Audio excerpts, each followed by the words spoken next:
2025. It's me doing my ramblings again. I'm not interviewing anybody tonight. I'm really just practicing doing these live streams. And I know it goes out to a handful of people who see it.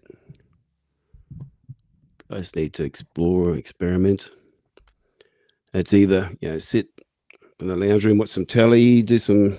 I've been rehearsing all day. I've probably done enough rehearsing for the day. People say, do you ever keep practicing much? Yeah, you do. Actually, you practice all the time, even after 40 years of doing it.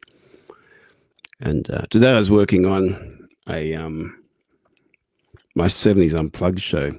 My vision for that show was always that there was a concert I saw Cat Stevens do in London. And it was set up like a beautiful, like big scale cafe vibe. And he was playing his great songs. My vision for my 70s Unplugged show, I wanted to do it as my original vision, which I will get back to. It's where it will end up. But I wanted to be doing songs like that really influenced me, from James Taylor, Jackson Browne, Cat Stevens, Jim Croce, Harry Chapin, Brad. Make a nice atmosphere of high quality performance, good sound system, for a reasonably intimate crowd, having dinner, drinking wine, and make that experience happen. So that's my goal for the 70s Unplugged show.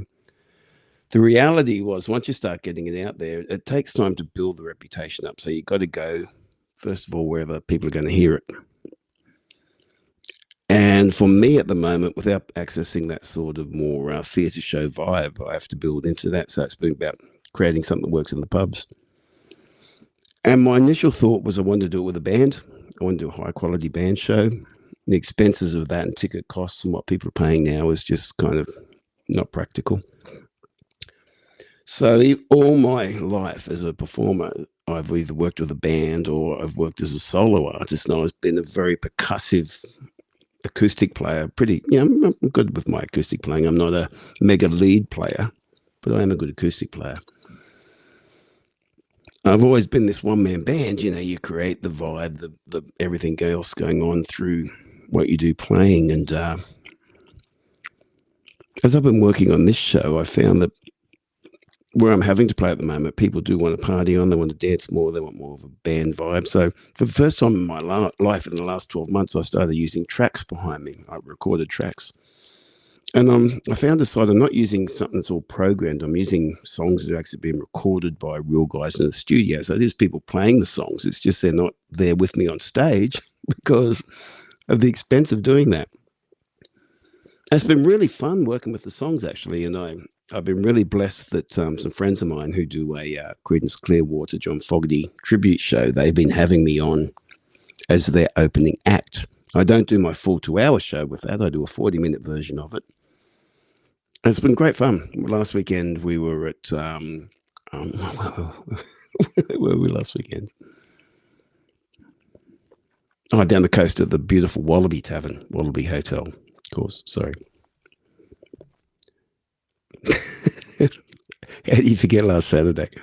But the Wallaby was great. Really good crowd down there. This coming Saturday, we're at the Beam Me Tavern. And I think that'll be a party crowd again. So I've wanted to, the show, my part's been working really well. I've been really enjoying it, but I want to pump it up a bit more. So I've been rehearsing a few new songs to add in. And I've got, I'm adding in The Boys Are Back in Town, Thin Lizzy. I've got a Kiss song that's going in there. Won't tell you which one. You'll have to turn up to find out. I'm thinking about adding in a Cheap Trick song called I Want You to Want Me. And the reason for that is some of the people who come to see the show know stuff from the 70s because they were there. Some people are younger and they've sort of have memories of the 70s. The song like that one, I Want You to Want Me, it was used in that movie 10 Things I Hate About You, I think, with Heath Ledger and Julie, I've forgotten her name, sorry. I find a lot of people who are in that sort of 40 age bracket, they know that movie. And there's a remake of that song at the end of the movie. So it's good when people remake these songs and that gets profile, because it means you can drag out the old songs and bring them in, and they kind of cover the old crew and the getting to be middle-aged crew at the same time, so you get extra value out of doing those songs. Once again, this is my ramblings tonight. I'm not interviewing anybody. It's just me practicing basically how to do a live stream. Tomorrow, I'm start my recordings again. I'm going to do an interview with Steady Eddie, the iconic comedian. I'm really looking forward to that one. Because you talk to anyone, you say, "Oh, I'm chatting to Steady Eddie." They're like, "Whoa, I remember Steady Eddie. He had a big impact, particularly back in the 90s, I think it was." I'll find out tomorrow. I shall talk to him then.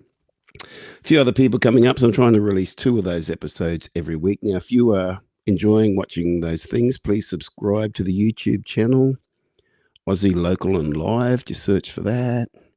If you're watching it, well, you can just click the button. If you're on the Facebook pages, please just do that then. I've got my little chat thing up tonight, and if anyone is watching this and wants to have a chat about anything, please message me in the chat. Just make a comment in the comment section. It should come up for me to see. And hey, even if someone's got something interesting to talk about, I'll send you the link and we can get you on screen here if you want to. But otherwise, just send me a message and we'll have a chat.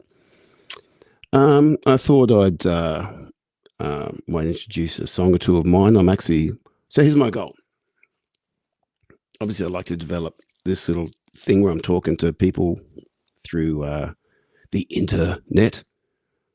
I want to make this show very much about our local gig economy, musicians, artists, dancers, people who work behind the scenes in our industry.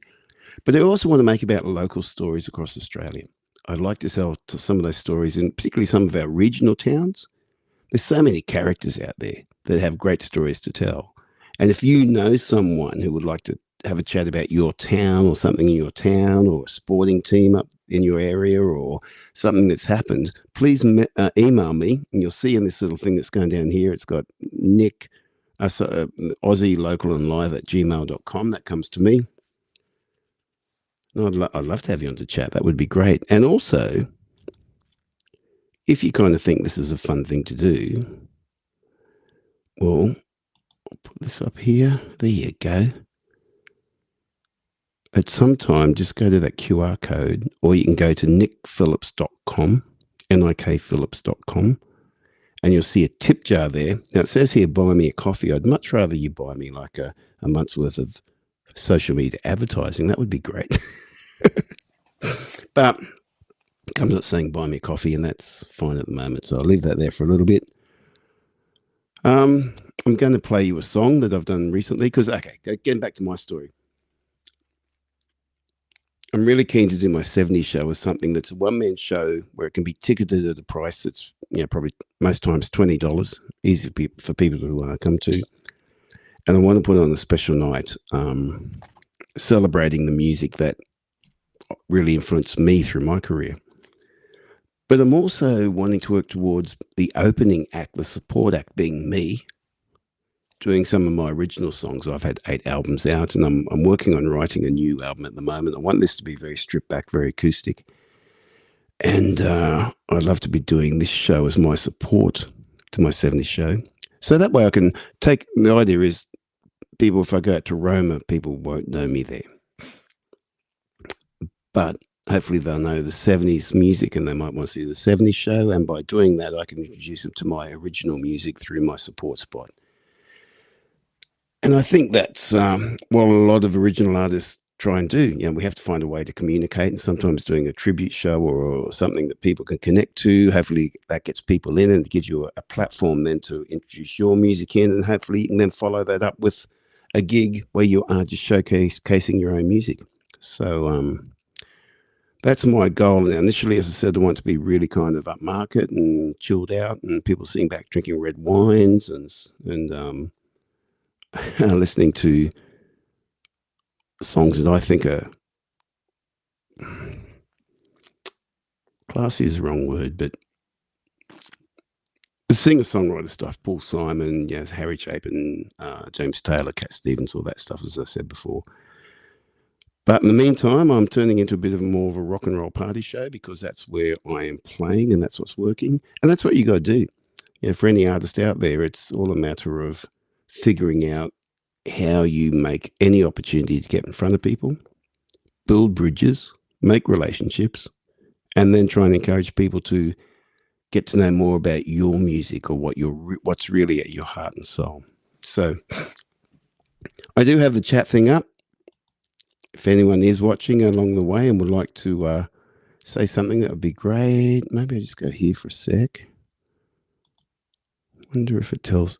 As I say, I'm just tonight is about just trying to work this stuff out. So I'm going to experiment. See if anyone's watching along the way.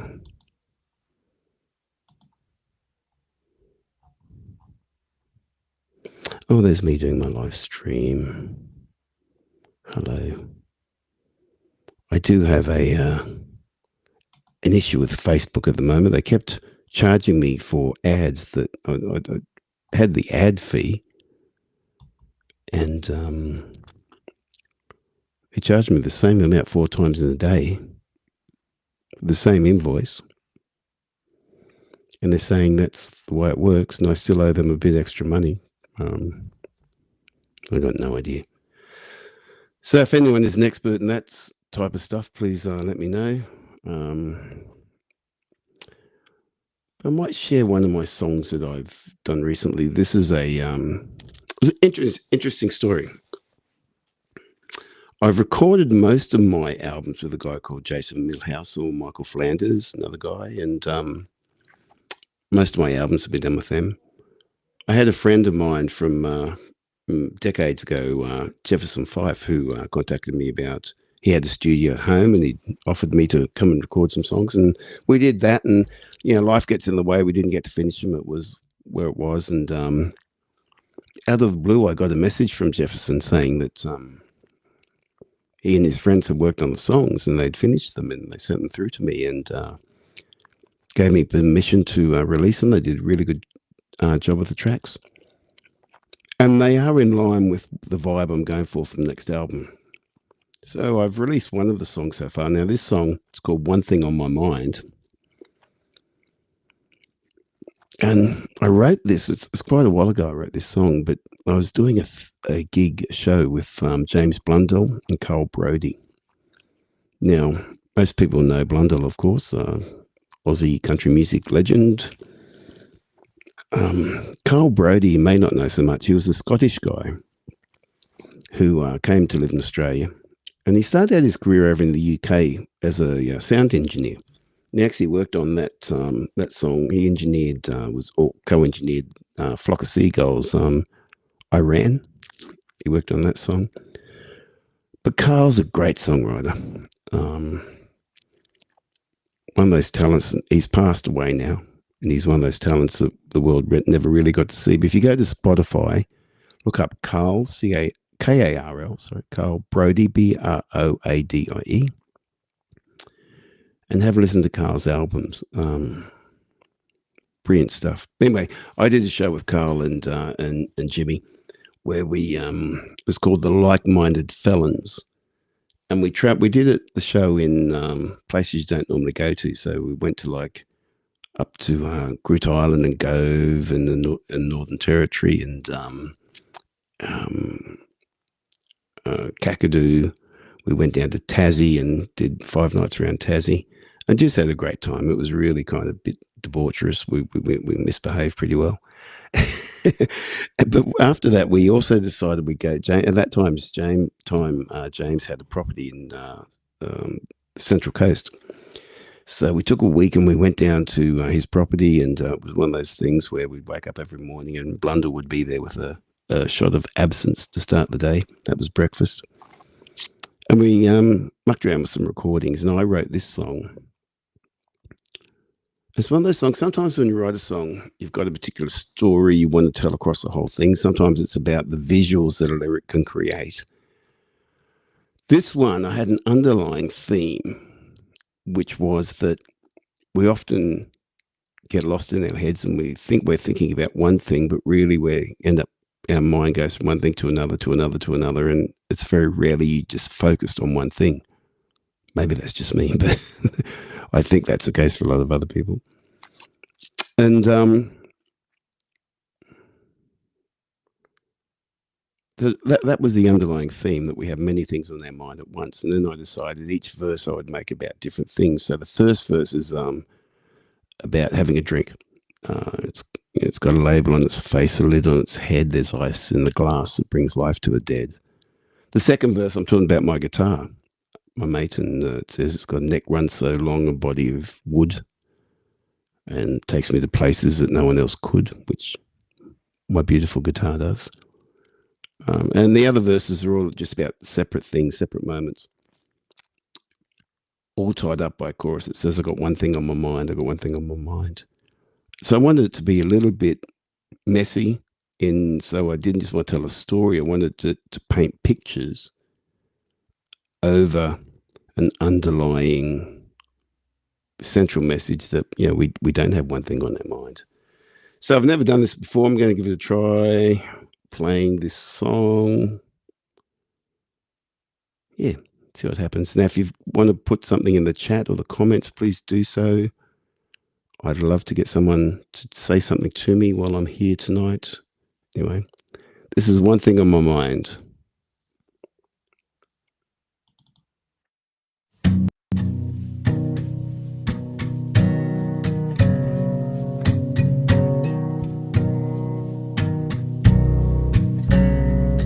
Got a label on its face, a lid on its head. There's ice in the glass that brings life to the dead. I've got one thing on my mind. I got one thing on my mind. It's got a neck that's so long, a body of wood, lifts me to places that no one else could. I got one thing on my mind. I got one thing on my mind. I got a degree in denial, a doctorate of faith, a vision of tomorrow outside time and space. I got one thing on my mind. I've got one thing on my mind. All right.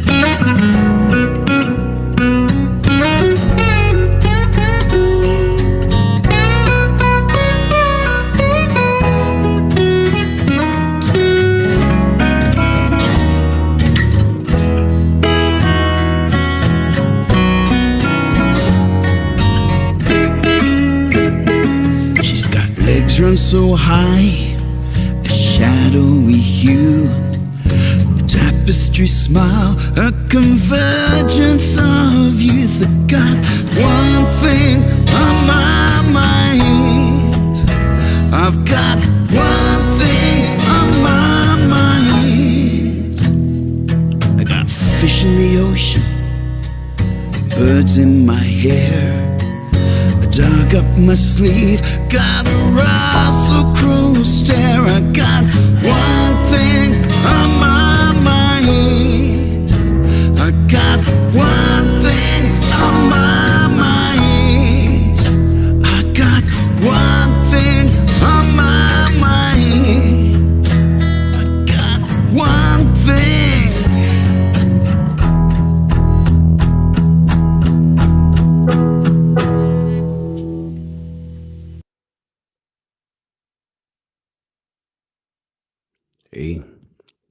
You can check that song out on my Facebook page, or there's a YouTube clip up for it. Yeah, one thing on my mind. Next week I might show you another song that I've got ready for the album. It's the most country song I've ever done, which is kind of where my stuff sits. These days it's more alt country. It's funny, back in 2008 I got a nomination for in the new artist section after having been done it for 30 years by then, for a song called Not in This Life, and that was at Golden Guitar Award at Tamworth at the Australian Country Music Awards. But anyway, maybe I can put a few more songs out in that sector, because the singer side of singer-songwriter thing does really sit in that old country area. I think that's fair enough to say. If you end up hearing this or seeing this wherever you are and you're in a regional centre around Australia, please let me know. Hey, thanks, Steve. I actually got a message from Steve down here saying he's enjoying it. Thanks, mate. It's nice to know that the chat thing is working. So you are the first person to chat me.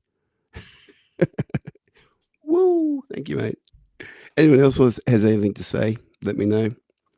If you know someone who you would like to get on here for me to interview and have a chat about, that would be great. I just want to make a record of our local stories across our Australian industry. You get to hear people do their promos, or they get to hear the things that's all polished and that, but you don't get to hear much about the backstories. And I did a great chat the other day. Look through the other shows on my Aussie Local and Live YouTube channel. There's one with Jamie Dunn, who used to manage me. He was Aggro, the puppet. He was a hand up the puppet.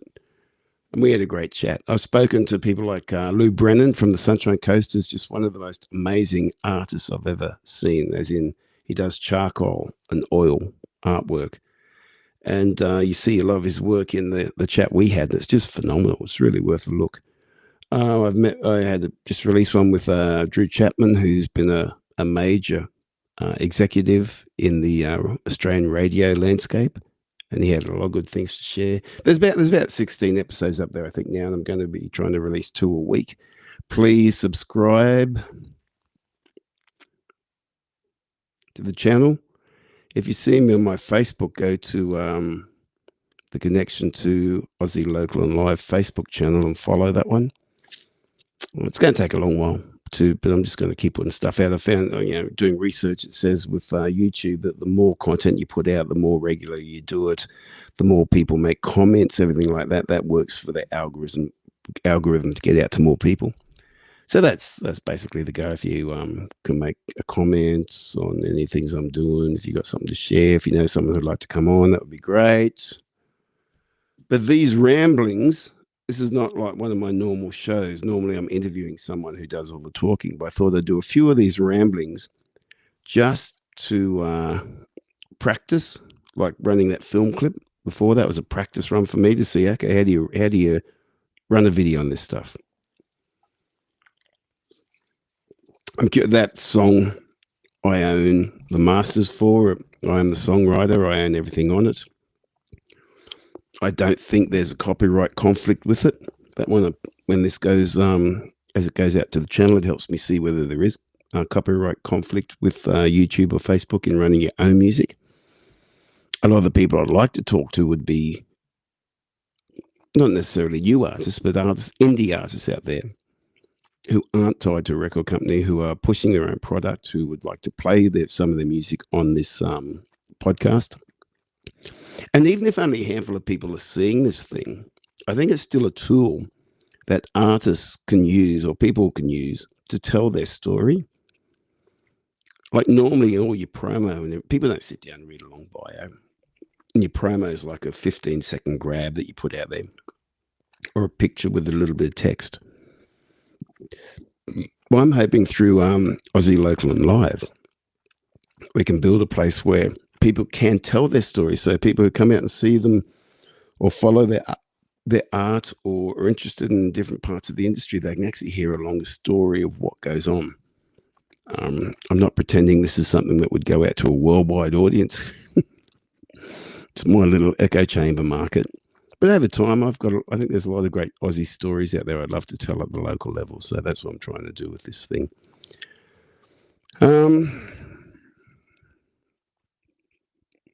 Those people that are watching, if you want to send through a chat comment, I'd love to see if I get other ones through. If you have something you'd like to ask me, maybe I'll answer it. By the way, I became a great uncle for the second time today. Big love and congratulations to my niece Abby and her husband Will, and their new little team member Eli. Looking forward to meet you, dude. Heard you're a big boy, 9 pounds 5. Very cool. So yeah, big day in my family life with another member of the team coming on board, which is great. The things that happen in the day in the life. Good title for a song. I'll work on that one.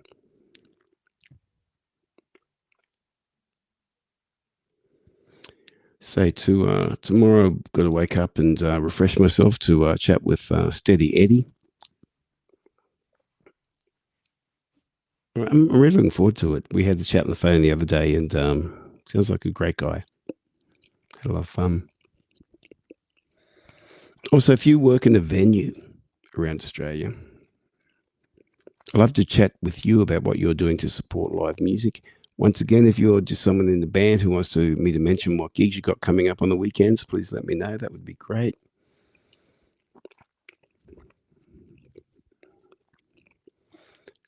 So these are my ramblings.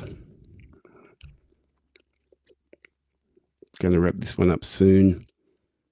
Please check out the other episodes on the Aussie Local and Live YouTube channel. Give it a thumbs up if you can. Subscribe. And once again, if you really want to help out, toss in some tip jar digital currency there. That 100% that comes to me, except for like, I don't know, the 2 or 3% that Stripe take for the whole global banking thing.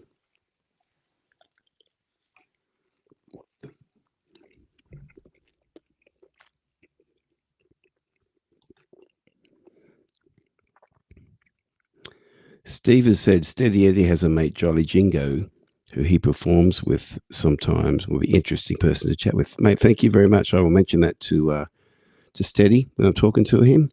I really appreciate that, Steve. Mate, what's your story? Tell me a bit about your story if you get a chance. I'll do some background music.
I'm just doing things online here, seeing what I can do at the time while I'm talking to people.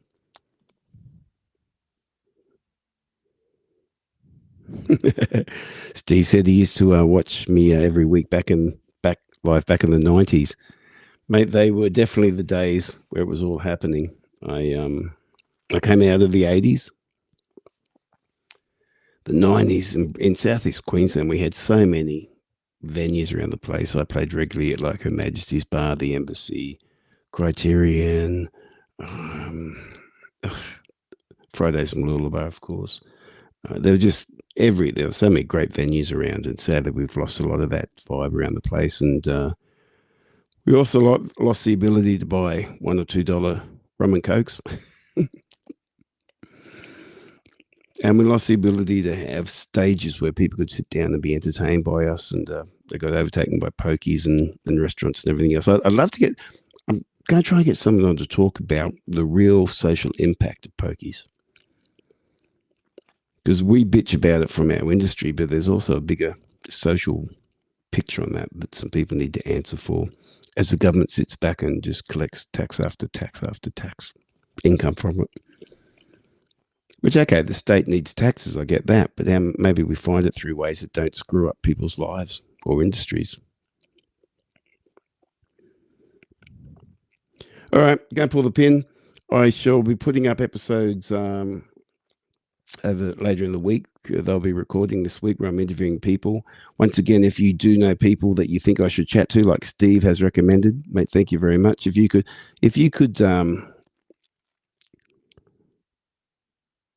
mate, if you know Jolly, please get him to just email me at aussielocalandlive.com. Sorry, at gmail.com. Mate, happy to chat to him. Happy to chat to you as well, mate. Just let's get on and talk about the old days we used to we have in the 90s of going out and enjoying music together. So, mate, flick me an email. As I say, this is a practice session for me, working out how to do this stuff as a live stream. Or when I do the recordings, I'm actually pre-recording them. I put in my little opener. I put in all the different things you need to put in. But I thought that it would be fun to just nights where I'm just hanging around. I might as well, if I'm talking to one people or two people or no people, what's it matter? I'm having fun chatting anyway, so it's good. Anyway, anyone, please, even if you just want to say hi, you want to take me out for a coffee date or something, just email me. All right. Good night, everybody. Have a great night, and thanks for those who have been watching. I know there's a number of you there. I see the numbers there, and if you see this later, just enjoy. But check out my real episodes where I'm interviewing people. And if you know someone who'd like to be interviewed, or there's a great story around Australia at a local level, I don't care about the big game. I want to know about the local stories that make up our heart and soul, that are at the core end of who we are as Australians. I want to tell those stories because they're the ones that interest me. The ones at the big end of town are bullshit anyway. So they're all about money and how you manipulate people. I want to tell stories about the people on the ground who are driving the buses, who are getting people home safely, who are fighting fires, who are playing music, who are doing local dance stuff, who are telling the Australian story in a way that's real. It's my gig. All right. Thank you.